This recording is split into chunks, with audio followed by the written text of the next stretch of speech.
Dan here from GeekCast Radio doing another comic book review. This time I'll be looking at Magic Order number 2, the Mark Millar Olivia Coipel series that is very tied to the world of Netflix, as Millar World, especially this week, actually got a lot of announcements regarding future films and TV series that are coming out, from Hug to American Jesus. It seems like Mark Millar certainly made a great deal for himself in the sense of financially, and hopefully a lot of those properties will turn out great, and be added to the endless library that is our Netflix queues.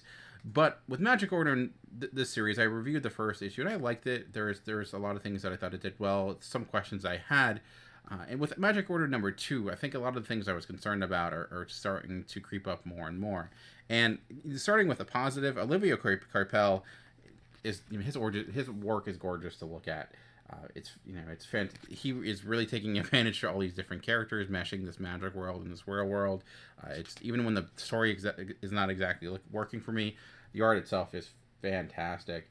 I will say the only thing that's not working for the art, in the sense of visual storytelling and giving you a lot of information, maybe that the narrative itself isn't there. There's not much there, which wouldn't be a big deal if I didn't feel like the story itself is just lacking.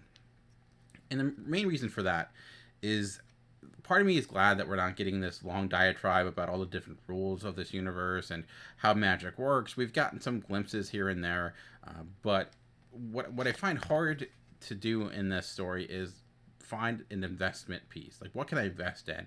Character-wise, I do love, and I don't want to ruin it, but we do learn more about one of the main characters, Claudette, and her story and her origin, and her actions in the first issue make a lot more sense with this. And she seems like a great buy-in character to kind of bring us into this world and kind of give you something to be interested in. But within this story so far, she's mostly a side character or side piece, and which is fine if they're going to be doing this thing where she eventually grows into the focus, or if they're going to basically give us snippets here and there of each character. But overall, as I'm reading this second issue, I'm just unclear of what's really happening and the purpose behind most things, the motivations of these characters, what they're trying to achieve, and why I should care, and what exactly the stakes are outside of just the grand spectrum of the world ending.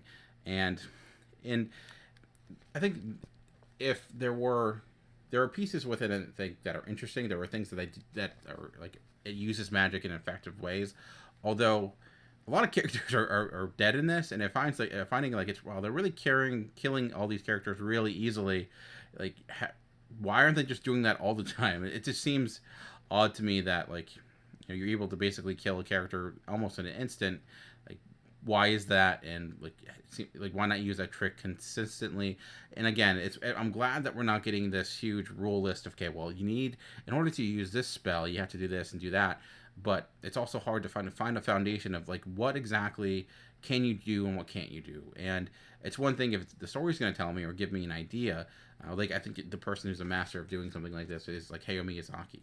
In his movie, like, when you jump into those, you don't get a lot of information regarding what the rules are and how the world functions. You kind of learn through osmosis as you go through things, and partially, you're getting the entire piece at once, so it's easier to kind of understand. And maybe when this is out in trade, it will make a lot more sense and it will read better. But from issue to issue, I'm on issue 2, and I love the opening of this, because I think the opening is probably by far the best piece, when you learn more about Claudette's history and kind of more why she is the way she is, what she had to do to survive, which I thought was very clever and something I've legitimately never seen before.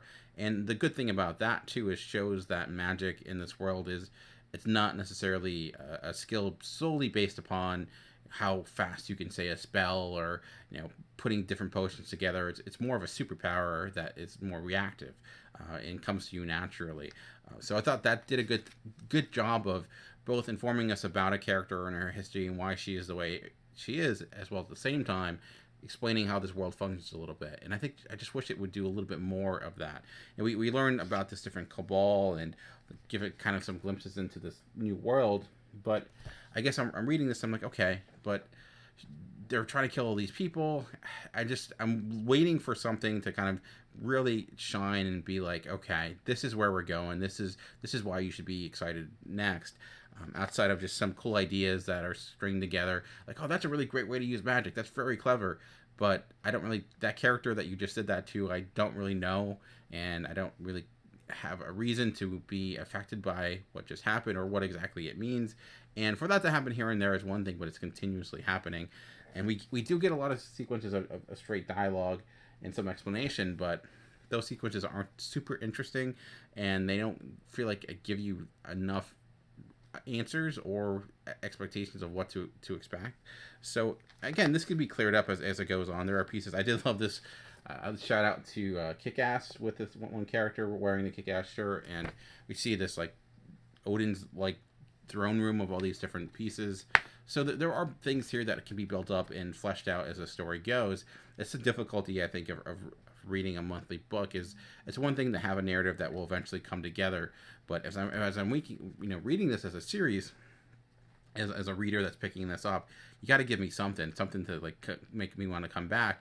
And ultimately, outside of the amazing Olivia Coppel art that is fantastic to look at, I'm looking at like I don't really have a character that I'm super tied into. There's a lot of characters, many of which have already gone, and I'm like not really caring about where exactly the story might go.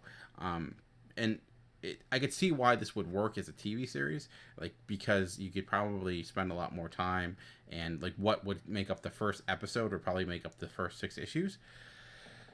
And maybe that's the way they're writing it, which is it's kind of troublesome in a way, and it makes me like less likely to want to pick up future books if it's kind of going to be like this. But I get it. Netflix makes the big bucks. Does reading this make me say, hey, after 2 issues, if they made a Magic Order series, I'm going to it right there. I'm going to watch it because hey, I this makes me excited to see what this would be like in the small screen, or not necessarily, not more so than I would be either way.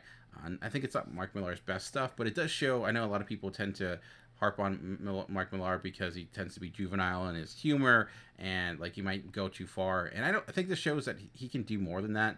It does certainly push the envelope in the beginning, and that might be something too far for some people. But I thought it was rather clever and kind of unexpected. I'm like, well, I did not think I would see that in the first few pages. So maybe that's part of why this book didn't work out for me as well too, is because the opening set up such a strong premise, such a strong idea, that when nothing else kind of comes close to it by the end, it's just like, okay.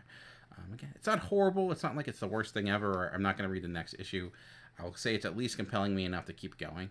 But if by the third issue, and I usually give new series 3 issues because I feel like the first issue you're setting up the premise, the second issue you're kind of executing that premise, and then by the third issue you have an idea of where the story is going.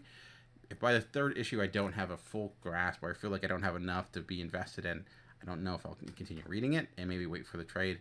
We'll see. But I'd be interested in people out there. I know a lot of people are loving this book, and I'm glad for them. I would love to hear those people's opinions. Feel free to comment below if you think I'm crazy, and maybe I am.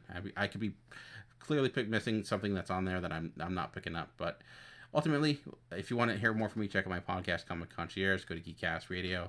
We have tons of different content. We usually drop a podcast or a video every day covering anything from technology to cartoons to movies to comics to television. Pretty much, if it exists, we have a podcast about it or about to come out. So just remember that comics are for everyone. The key is finding the right one. Until next time, thanks for watching.